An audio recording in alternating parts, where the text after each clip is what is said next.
an interruption because of the strike. Today we resume reading the last pages of Act 1. So let us listen to page 13 of Act 1, and then I'll comment. Listen to. But I don't believe the first man is coward. I believe he is a hero. Man, good-humoredly, that is what you have said if you would see the first man in the charge today, Raina. But, I know it. Tell me about him. Man, he did it like an operatic tenor, a regular handsome fellow.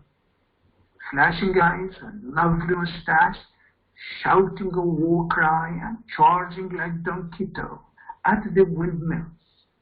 We nearly burst with laughter at him, but when the sergeant ran up as white as a sheet and told us they'd sent us the wrong cartridges and that we couldn't fire a shot for the next 10 minutes, we laughed at the other side of our mouths. I never felt so sick in my life, though I have been in one or two very tight places, and I hadn't even a revolver cartridge, nothing but chocolate.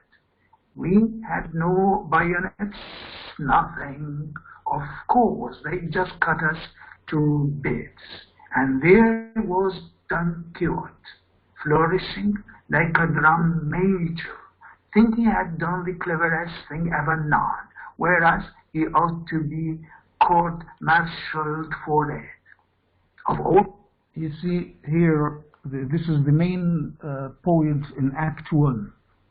We listen to the completion of this story. We know that there is a strange soldier coming to Raina's bedroom, and now they are together. He is with her. She is alone with him in her bedroom, and he is talking about the war on the border. He tells her that he is not fighting, and he is not killing anybody, and he has no cartridges at all. He has just chocolate instead of ammunition. See? But through their speech, he talks about her fiancé. He doesn't know that he is talking about this man, but he describes the man in a such way that she knows through his speech he is talking about her fiancé. And then she asks him, do you know him if you see his photograph? He replies, yes. All the fools ever let loose on a field of battle. That man must be the very maddest. He and his regiment simply committed suicide. Only the pistol missed fire, that is all. Raina, deeply wounded but steadfastly loyal to her ideals. Indeed, would you know him again if you saw him? Man, you see, this is the question. Do you know him if you see him? Will I ever forget him? She again goes to the chest of drawers. He watches her with the hope that she may have something else for him to eat. She takes the portrait from its stand and brings it to him. Raina, that is a photograph of the gentleman, the patriotic hero, to whom I am betrothed. Man, looking at it, and you see, he told her that he is not the brave man as she portrays an image for her fiancé in her mind. She thought that her fiancé is a hero. Her fiancé is a brave man.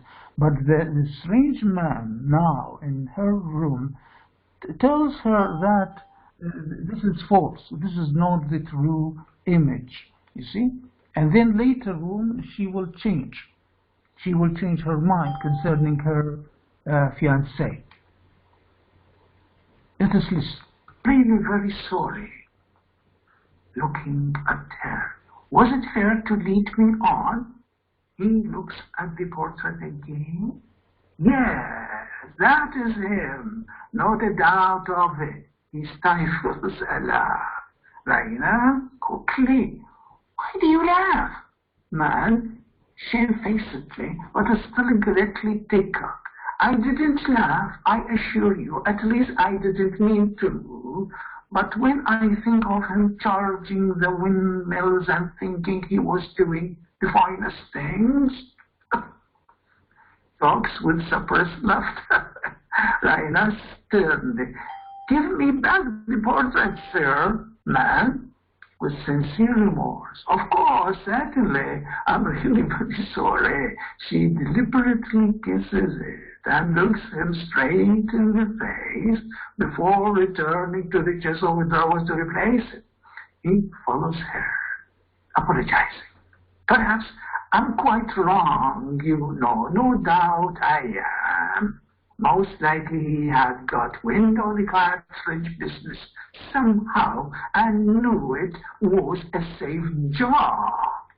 Rainer, that is to say, he was a pretender and a coward. You did not dare say that before.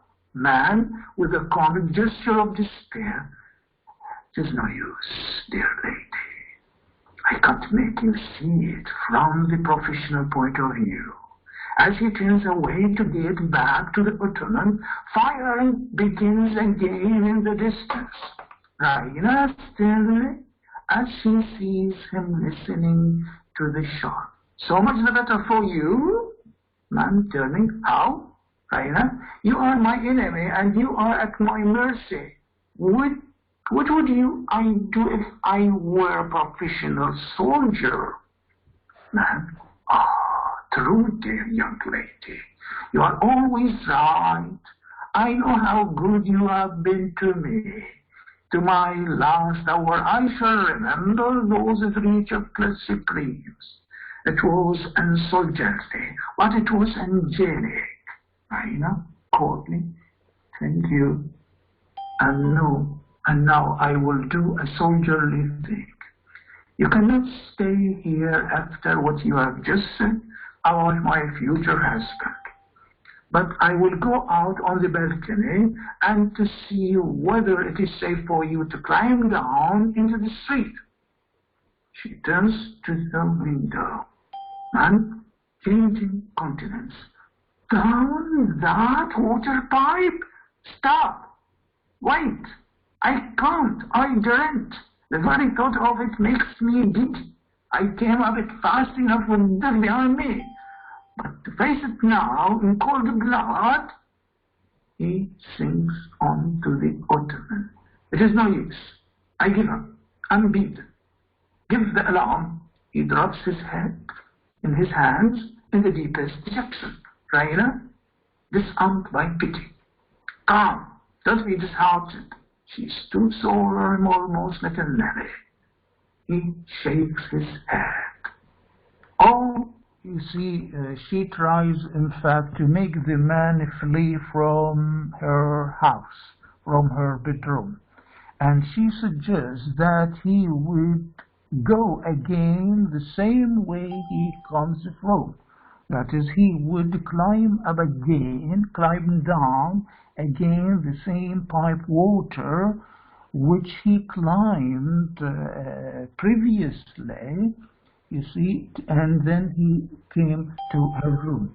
But now we discover that this soldier, this strange soldier, is rather a coward, or in fact he couldn't do it again. He did it once. He did climb the water pipe, you see, again once in his life when he was in a hurry, when he was, you see, chased, he was followed by soldiers. But now, when he felt that he is safe He is now in the bedroom. He is talking with Raina. He couldn't find the ability to go out the same way, that is climbing down the pipe. You see? Again, let us listen. You are a very poor soldier, a chocolate cream soldier. Come, cheer up. It takes less courage. Let us remember this title. Now she gives the strange soldier a new title, that is the chocolate cream soldier. And then she will love the title. She will love the man, you see, when she discovers that her fiancé is rather not the hero she imagines him to be.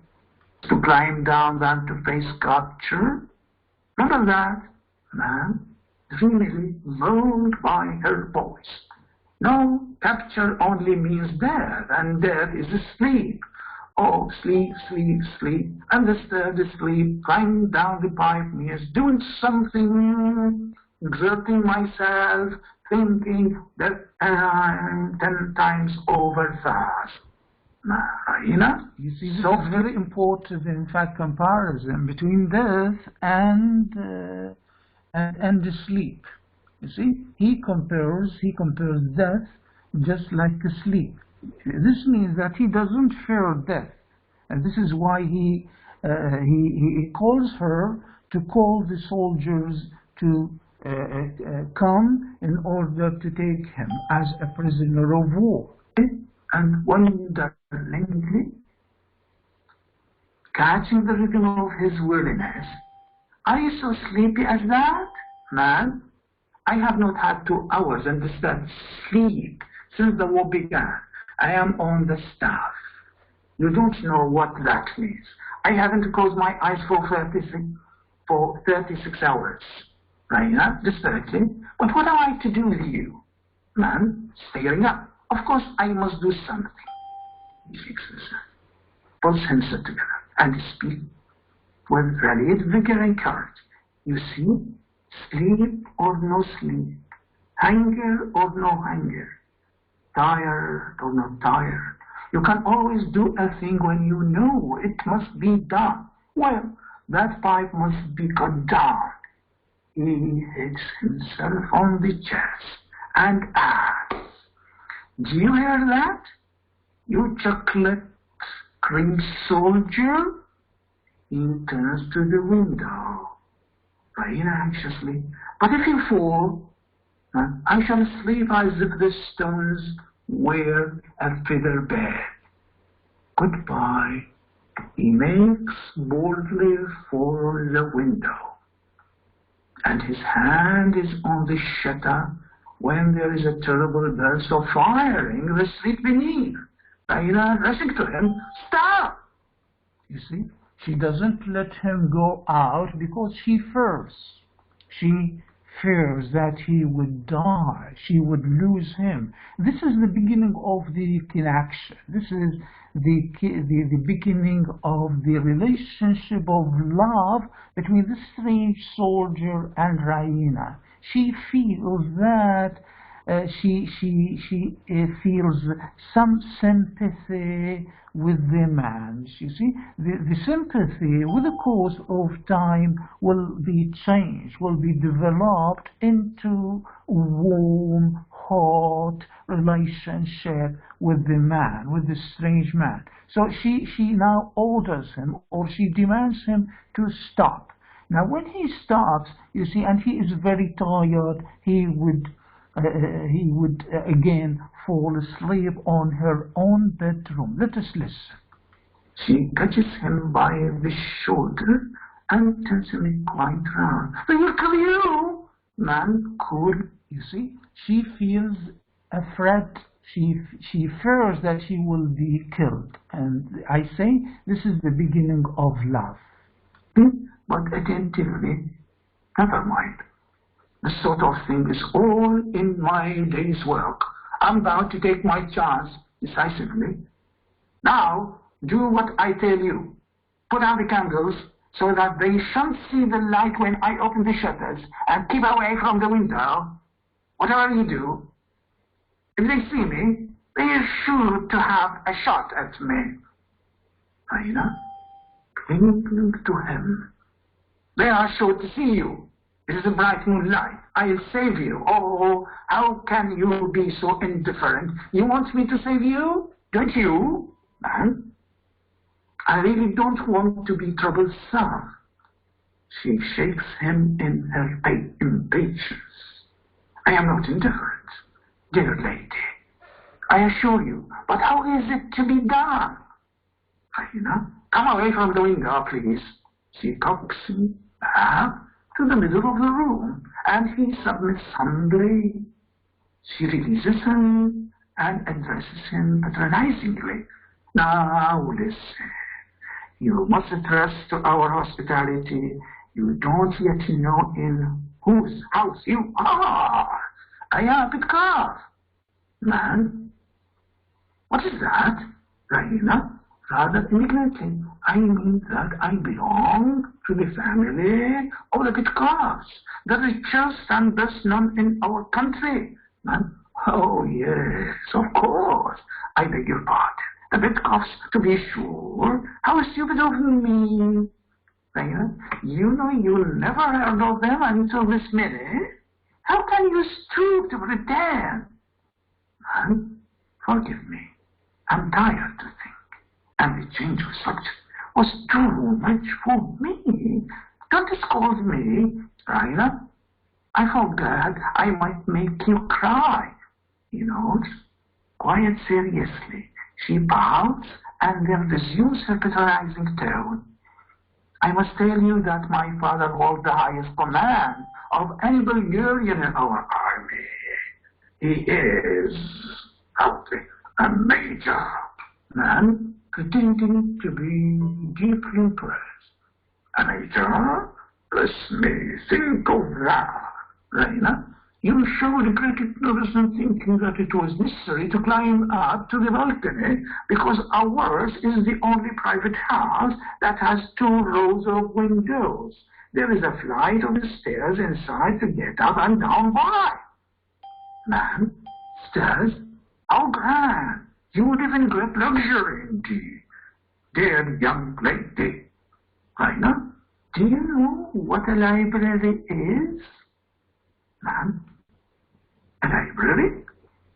A room full of books. Raina, yes, we have one. The only one in Bulgaria. Man, actually a library? I should like to see that, Raina, effectively. I tell you these things to show you that you are not in the house of ignorant country folk who would kill you in the moment they saw you Serbian uniform. But among civilized people, we go to Bucharest every year for the opera season, and I have spent a whole month in Vienna.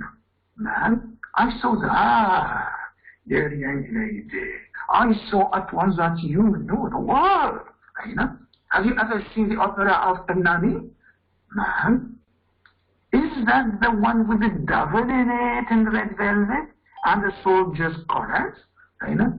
You see, now we discover through the speech between the Syringeman and Raina, we discover that Raina belongs to an aristocratic family. She is a Pitkoff. She has a library in the house. She has visited Vienna. She saw opera. She read. She is a well-cultured. In fact, she wants to impress the strange man that they are aristocratics. You see? And this is very important. To be trusted? No. Man, stifling a heavy sigh of weariness. Then I don't know it, Raina. I thought you might have remembered the great scene where Ennani, flying from his shows just as you are to die, takes refuge in the castle of his bitterest enemy, an old Castilian noble. The noble refuses to give him up. His guest is scared. You see, now we listen to a similar story of a soldier coming into the house of his enemy. See, this is the opera which Raina and the soldier, you see, the soldier once saw in Vienna. So she told him, I thought you might have remembered the great scene where Ernani, flying from his foes, just as you are tonight, takes refuge in the castle of his bitterest enemy, an old Castilian noble. This is the story. This is the story, you see, that runs in parallel, that is similar to the story we are now seeing really on stage. You see, the story of a stranger coming into a house.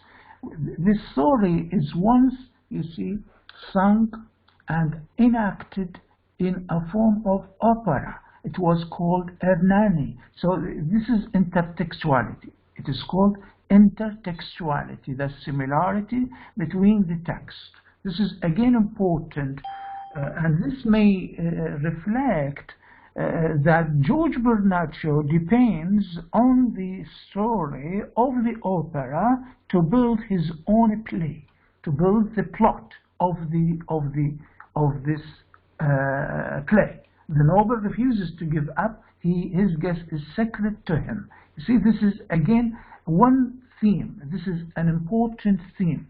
That is, the guest is sacred to the host, even if his enemy, even if he is enemy. This is, in fact, an Oriental reflection of the Oriental morality, or ethics, Oriental or Arabs, even Arabs ethics. So we as Arabs, we respect our guests, even if they are our enemies. You see, this is why George Bernaccio, you see, chooses this spot, you see, this place of Europe, of Eastern Europe, to make his play. Yeah, because they are similar to Arab. And quickly waking up a little. Have your people got that notion? Raina, with dignity, my mother and I can understand that notion, as you call it. And if you, instead of threatening me with your pistol, as you did, you had simply thrown yourself as a fugitive in our hospitality, you would have seen us safe as in your father's house. And quite sure, Raina turned her back on him in disgust. Oh, it is useless to try and make you understand, man. Don't be angry. You see how awkward it would be for me if there was any mistake.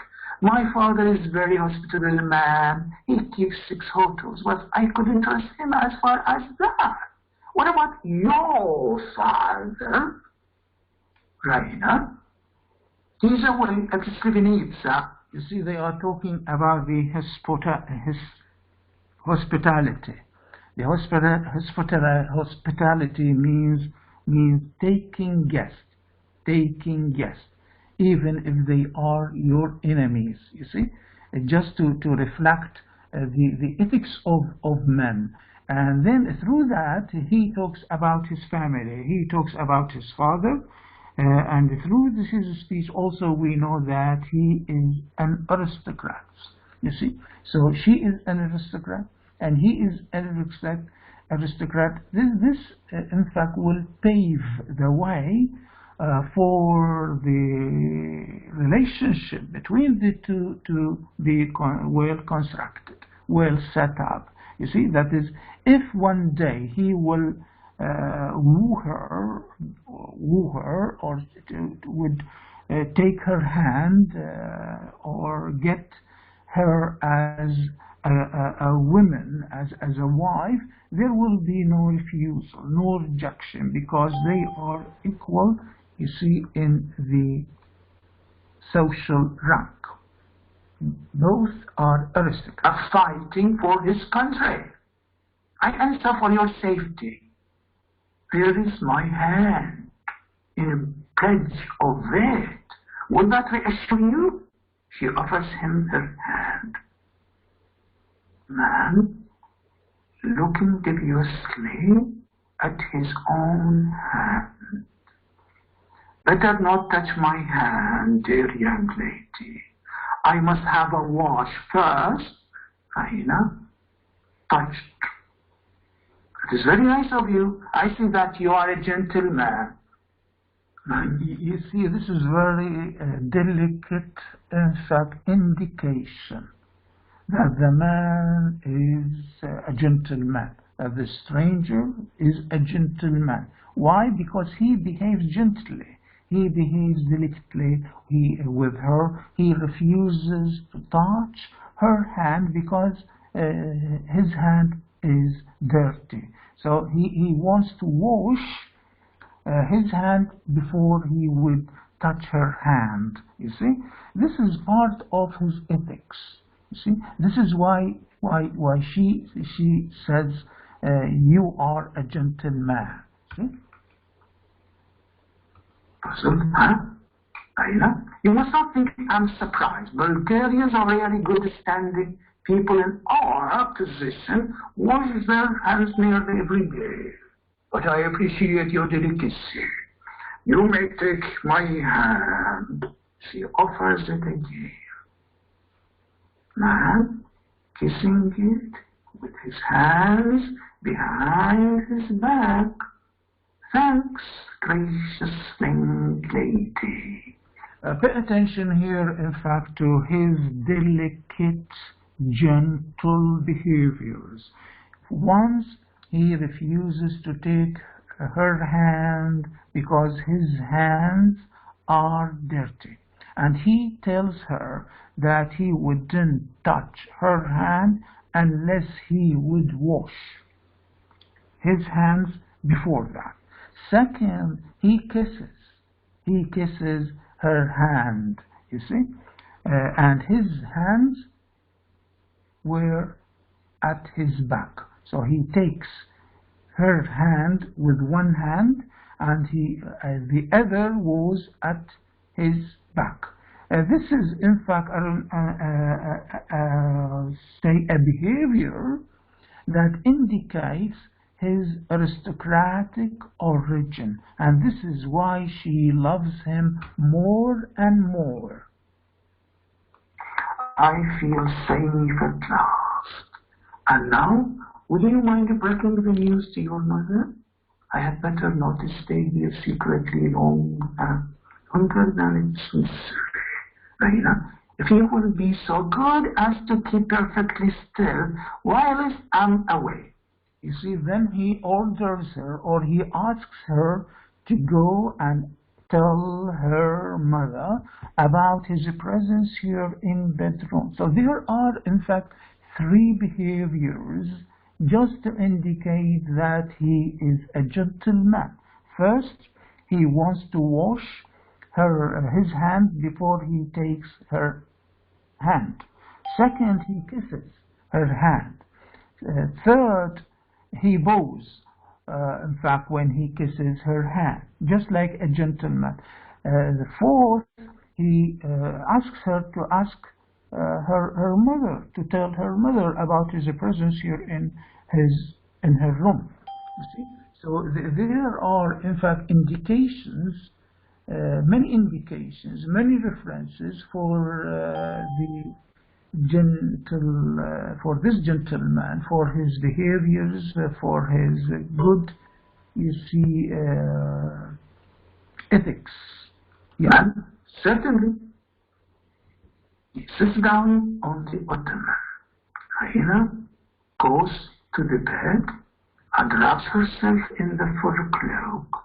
Her eyes are closed. She goes to the door, but only turning for a last look at him, sees that he is dropping off to sleep. Raina at the door. You are not going to sleep? Are you? He murmurs inarticulately. She runs to him and shakes him. Do you hear? Wake up! You are falling asleep. Not falling asleep. Oh no, not the least in the world. I was only thinking. It is all right. I'm wide awake. Raina, seriously? Will you please stand up while I'm away? He rises reluctantly. All the time, mind, standing unsteadily. Certainly, you may depend on me. Raina looks doubtfully at him. He smiles foolishly. She goes reluctantly, turning again at the door and almost catching him in the act of yearning. She goes out, man-proudly. Sleep, sleep, sleep, sleep. The words sail off into a murmur, and he wakes again with a shock on the point of falling. Where am I? That is what I want to know. Where am I? Where am I? Must keep awake. Nothing keeps me awake from danger. Remember that. The gently danger, danger, danger. Danger. Must find it. He starts up vaguely around the room in search of bed. What am I looking for? Okay, sleep. Danger. Don't know. He stumbles against the bed. Ah, yes. Not I know. All right now. I'm to go to bed, but not to sleep. Be sure not to sleep. So danger, not to lie down. Either only sit down. Sits on the bed. A blissful expression comes into his face. With a happy sigh, he sinks back at full length, lifts his boots into the bed with a final effort, and falls fast asleep instantly.